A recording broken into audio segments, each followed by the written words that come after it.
The title of this rally suggests that we're selves as well as persons, but this is dangerously ambiguous. Though we might say that we have a sense of self or a sense of mindness, surely this is part of our being persons in the diachronic embodied sense, and not our being a separate entity of some sort.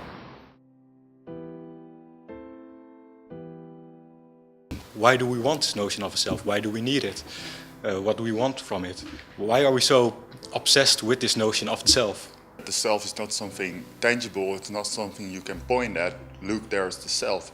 But it may be very abstract, it may be very vague, and it may be difficult to say what it exactly is, but does that mean that it doesn't exist?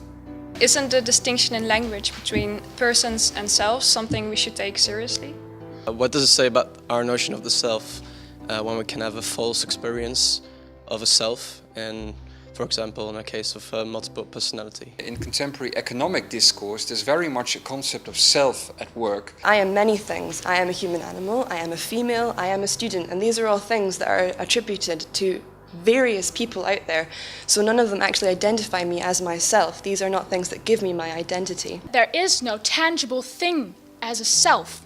We invent these things. We invent a story, and in this story we have a character, and that character is the self. The very fact that we seem to think that my first-person experiential awareness is something other, at least conceptually, than my being a person, is due to a very specific moment, I think, in the history of philosophy.